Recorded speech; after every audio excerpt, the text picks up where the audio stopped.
화면을 먼저 보실까요? 네. 화면에 보시는 책은 강성호 장로님 딸 강한나 청년이 쓴 마이크로 트렌드 심리학이라고 하는 그런 책입니다. 그 책에 우월 착각에 대해서 말한 내용이 있어요. 우월 착각이라고 하는 것은 사람마다 자기에게는 남들과는 다른 아주 특별한 점이 있다고 믿는 그런 심리를 말합니다. 우리가 종종 이런 말을 하죠.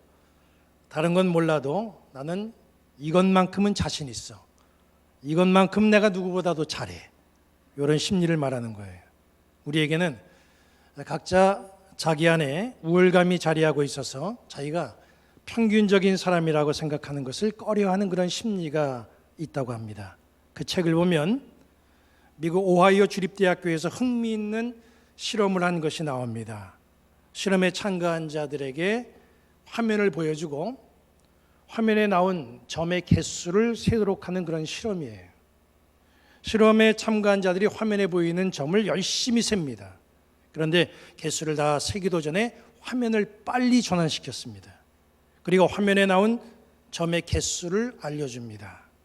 화면에 나온 점의 개수는 모두 몇 개입니다. 이렇게 알려주는 거예요. 수를 충분히 셀 수 있는 시간이 없었기 때문에 정확하게 그 숫자를 맞춘 사람은 없습니다. 이 실험의 원래 목적이 모든 수를 다 셀 수 없도록 하는 데 목적이 있는 거예요.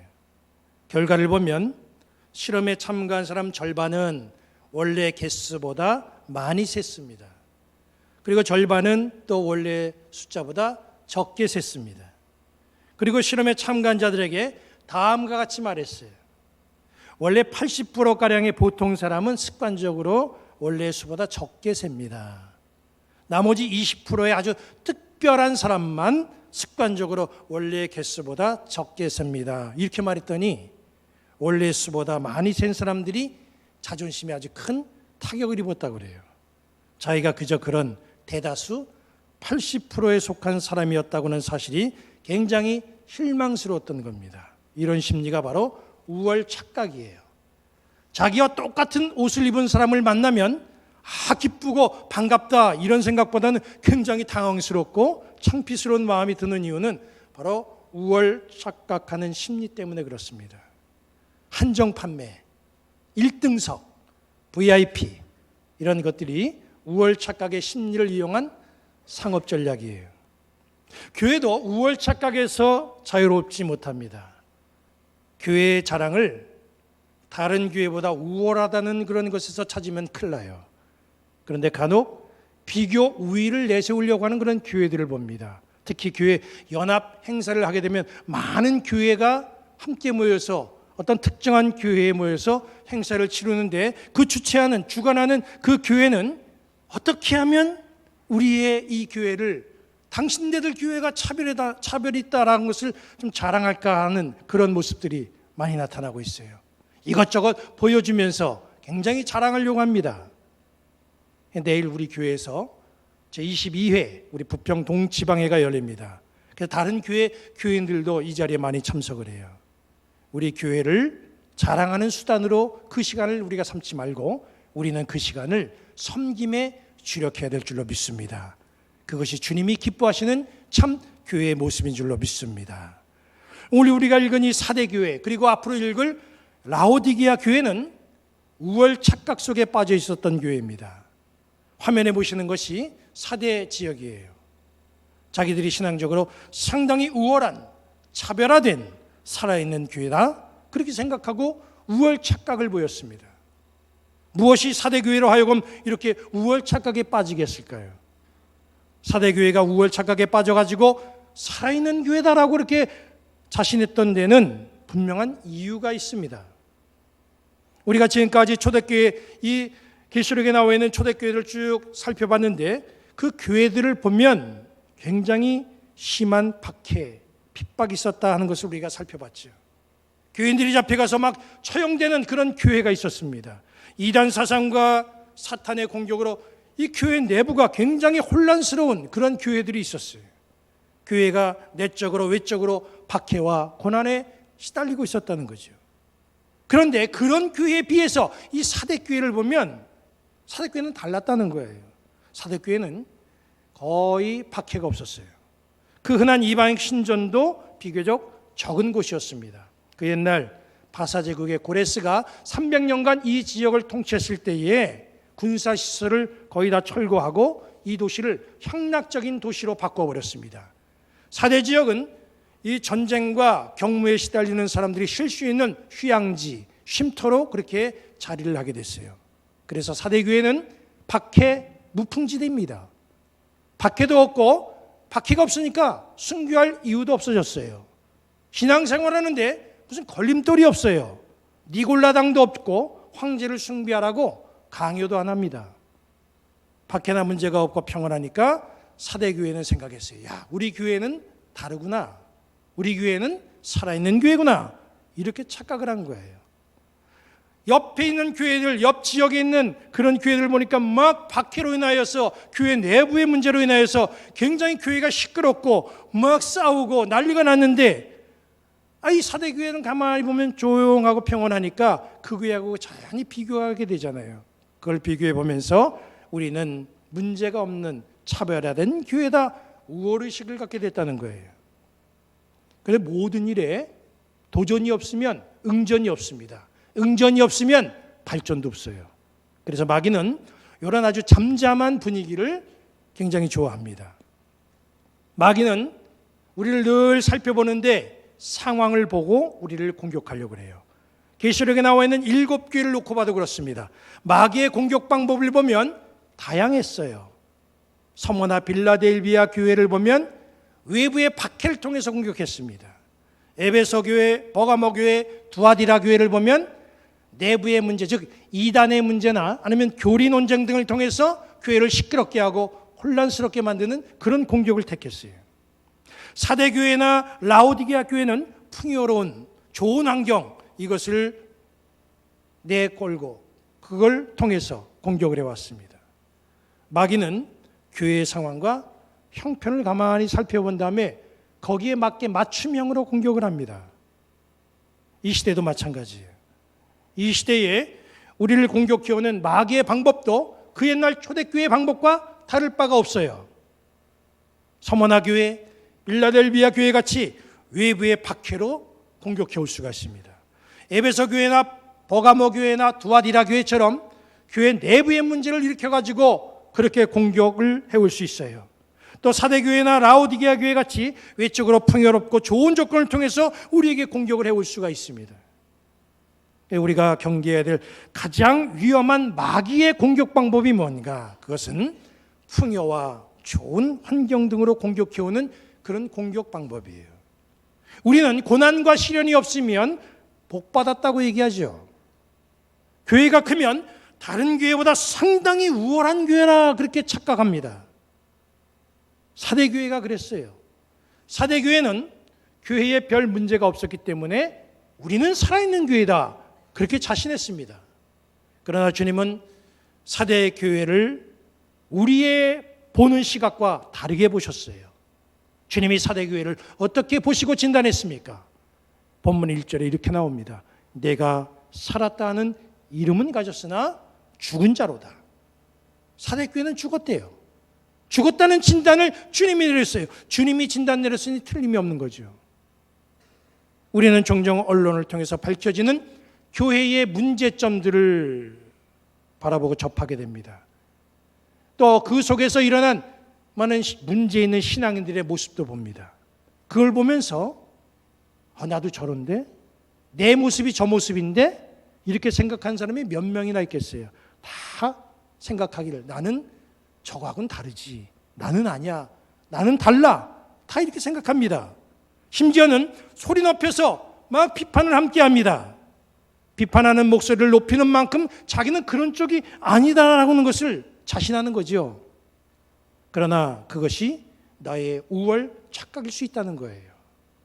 언론에서 문제가 되고 있는 그런 문제가 나에게는 없다고 해서 내가 과연 온전한 신앙인인가? 주님 보실 때 반드시 그렇지 않을 수도 있다는 거예요.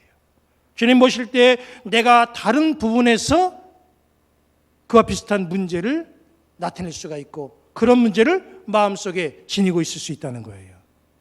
그래서 주님이 누구 욕할 거 없다. 너도 다를 바가 없고 너도 그렇단다. 이렇게 말할 수 있다는 거죠. 사대 교회가 바로 그런 경우에 직면해 있는 겁니다. 다른 교회에서 나타나는 문제들이 사대 교회에 없다고 해서 자기들은 살아있는 교회다. 그렇게 생각했던 거죠. 우월 착각입니다. 우리에게는 나는 달라. 나는 그 무리가 아니야. 이런 신앙적인 우월 착각을 갖게 하는 요소들이 있어요. 그런 것들이 어떤 것입니까? 나의 신앙의 오래된 연수가 우월 착각을 일으키게 합니다. 내가 받은 직분이, 내가 가지고 있는 직책이 그렇게 우월 착각을 일으키게 만들 수도 있어요. 성경을 많이 읽은 자부심이 나를 우월하게 만들 수도 있습니다. 내 주변의 신앙 배경이 또 나를 우월주의에 빠지게 합니다. 교회에 오래 다닌 거 충분히 자부심을 가질 만합니다. 교회에 오래 다녔으면 사람이 모인 곳이라 이 교회 안엔 별일이 다 있어요. 교회에서 많은 일들을 경험했고 그 중에서 굉장히 힘든 일도 많이 있었을 텐데 그거 꿋꿋하게 다 견뎌내고 신앙을 지키면서 여기까지 왔다고 하는 거, 이거 대단한 겁니다. 지금 가난한 교인들이 얼마나 많아요. 막 떠납니다. 그런데 교회 안 떠나고 그래도 나는 주님의 전이다. 그리고 주님 앞에 나오는 거 얼마나 대단합니까? 그걸 수십 년 동안 지켜왔다는 것은 칭찬받을 만해요. 직분과 지책을 받았다고 하는 거 자랑스럽죠. 주님이 나를 귀하고 소중하게 여기셔서 나에게 직분을 맡기신 것이기 때문에 이거 자랑할 만합니다. 성경 많이 읽은 거 굉장히 훌륭한 믿음이죠. 성경만 읽으면 어떤 사건과 일이 발생될 때에 거기에 적절한 주님의 말씀이 딱 올라서 우리에게 지혜를 갖다 줍니다. 기도할 때도 읽은 말씀이 답으로 나타나게 돼 있어요. 그렇기 때문에 말씀을 계속해서 지속적으로 읽고 반복해서 읽는다는 거 굉장히 중요한 문제입니다. 주변에 신앙의 지인들이 있어가지고 나를 위해서 기도해 준다, 신앙의 후원을 해준다, 이거 얼마나 행복한 인생입니까? 그런데 우리가 그런 조건을 다 갖췄다고 할지라도 이런 요소들이 내 속에 우월 신앙으로 자리해서 착각을 일으키는 일이 없어야 된다는 거예요. 사대교회는 사람들이 보기에는 문제없는 교회예요. 부족함이 없는 교회입니다. 그런데 주님 보시기에는 달랐다는 거예요. 주님이 보시는 사대교회는 이 착각하고 있는 교회였어요. 사대교회는 자기들이 생생하게 살아 활동하고 있다고 믿고 우월 착각에 빠져 있었습니다. 그런 사대교회에 주님이 주신 말씀을 3절을 통해서 봅니다. 그러므로 내가 어떻게 받았으며 어떻게 들었는지 생각하고 지켜 회개하라. 만일 일깨지 아니하면 내가 도둑같이 이르리니 어느 때에 내게 이르는지 내가 알지 못하리라. 착각에서 헤어나와 마음을 돌이키고 회개하라고 하는 주님의 권면의 말씀이죠. 그런데 문제는 이 착각에서 벗어난다고 하는 게 이게 쉽지가 않습니다. 착각하고 있는 사람은 자기가 잘못하고 있는 부분을 인정하기가 쉽지 않아요. 그리고 착각이라고 하는 것은 이게 질병이 아니에요. 누구나 다 가질 수 있는 생각입니다. 그래서 심리학자들은 착각을 정신적인 질병과 구분하기 위해서 생리적인 착각이다 그렇게 규정했어요. 그렇다면 이 착각에서 어떻게 우리가 헤어나올 수 있습니까? 말씀이 주는 답을 보십시오. 말씀 앞에서 내가 주님으로부터 받은 것, 내가 주님으로부터 들은 것, 이걸 곰곰이 살펴보는 거예요. 사대교회가 처음 시작될 때에 받았던 그 은혜, 들었던 그 복음의 말씀, 그래서 감사하고 감격했던 그때의 마음을 생각해 보면 그때 순수했던 그 신앙에서 지금 내가 얼마나 많이 멀리 떨어져 있는지 깨닫게 된다, 이런 말씀이에요. 그리고 깨닫게 되면 미루지 말고 즉시 마음을 돌이키고 회개해야 된다, 그렇게 말씀이 우리에게 권면하고 있습니다. 사대교회에 주시는 이 말씀이 오늘 말씀을 읽고 듣는 나에게 임하는 그런 축복의 말씀이 되기를 소망합니다. 그래서 내가 주님께 받은 것이 무엇인가? 내가 주님으로부터 들은 것이 무엇이었나? 이것을 곰곰이 생각하며 다시 한번 우리가 깨닫고 마음에 주시는 성령의 감동대로 행하는 그런 성도들 되시기를 주님의 이름으로 축원합니다. 사대교회가 착각 속에 빠져 있었죠. 그런데 말씀 보니까 모두는 또 아니었어요. 여기 본문 4절 보면 그러나 사대에 그 옷을 더럽히지 아니한 자 몇 명이 내게 있어 흰 옷을 입고 나와 함께 다니리니 그들은 합당한 자의 연고라 그랬습니다. 사대교회에도 믿음의 옷을 더럽히지 않은 사람들이 있었어요. 착각하지 않고 중심을 지키고 믿음의 길을 가는 주님 보시기에 정말 합당한 사람들이 있었다는 거예요. 주님은 그들을 흰 옷을 입고 주님과 함께 다닐 수 있는 적합자, 적격자라 그렇게 말씀을 하셨습니다. 그런데 왜 흰 옷을 입었습니까? 흰 옷이 상징하는 그런 의미가 있어요. 저는 머리가 좋지 않았는데도 어렸을 때 경험했던 그런 많은 기억들 아직도 제 머릿속에 생생히 기억나는 것들이 있습니다. 한번 화면을 보십시오. 무슨 사진이냐면 색이 많이 바랜 사진인데 이게 60년, 70년대 초등학교에서 무료로 빵을 급식받는 그런 사진이에요. 제가 다니던 시골 초등학교에서도 옛날 국민학교 있잖아요. 빵을 급식을 했습니다.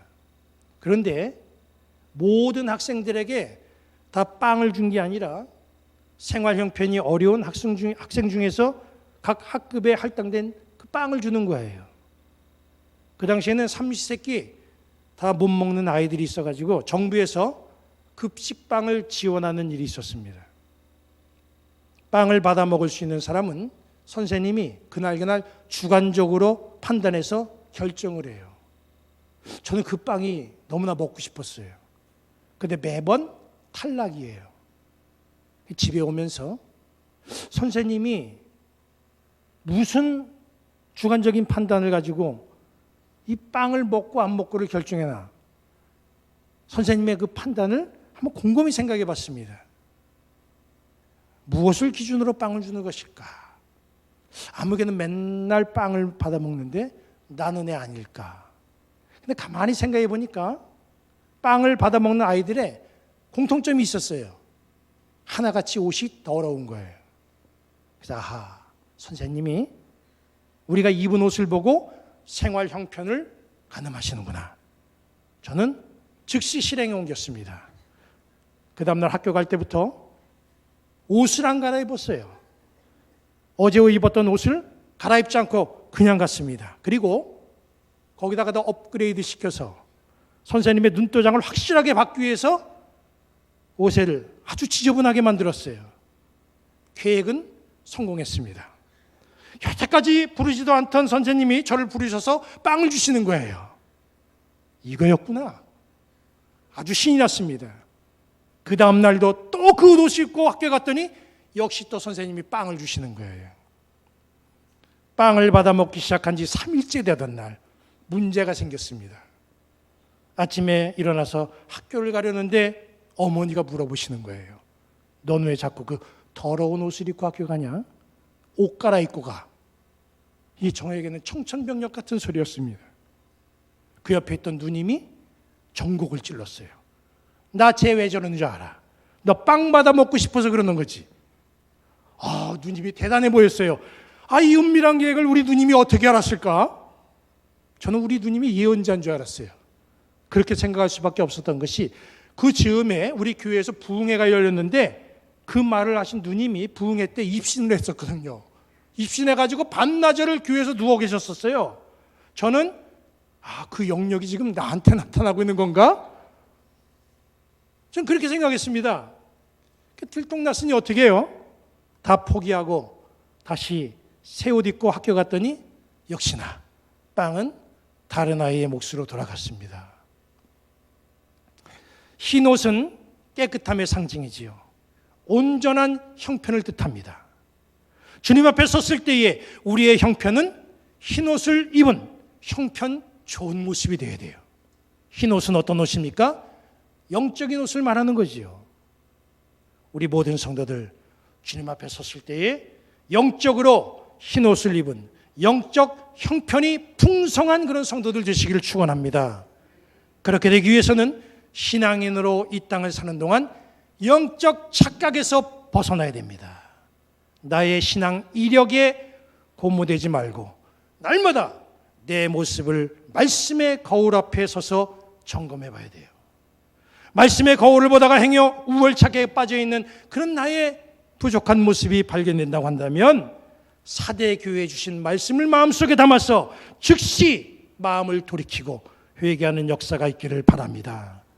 신앙의 옷을 더럽히지 않고 지내오신 분들이 있으면 끝까지 그 아름다운 신앙의 중심을 잃지 않고 유지해 나가시기를 바랍니다.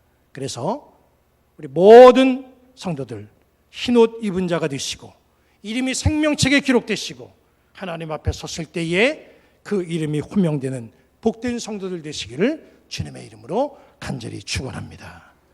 이제 모두 자리에서 일어나시고 찬양하신 후에 축도로 예배를 마칩니다.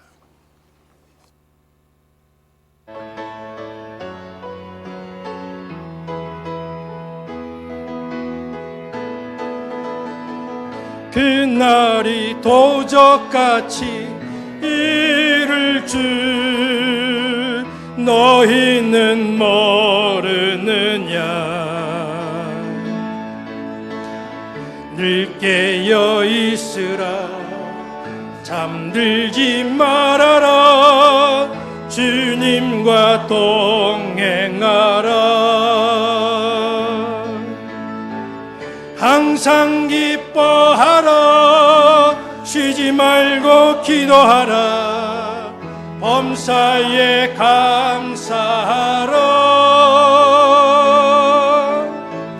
이는 예수 안에서 너희에게 향하신 하나님 뜻이니라.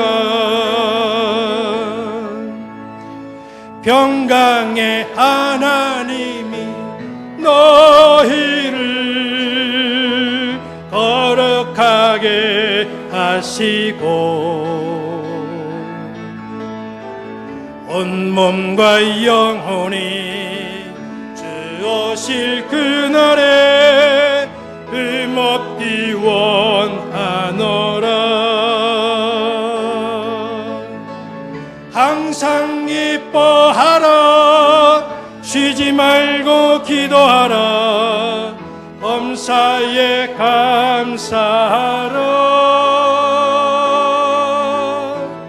이는 예수 안에서 너희에게 향하신 하나님 뜻이니라. 하나님이 여러분에게 복을 주시고 여러분을 지키시기를 원하며 하나님이 그의 얼굴을 여러분에게 비추사 은혜 베푸시기를 원하며 하나님이 그 얼굴을 여러분에게로 향하시고 평강 주시기를 성부, 성자, 성령의 이름으로 축원합니다. 아멘.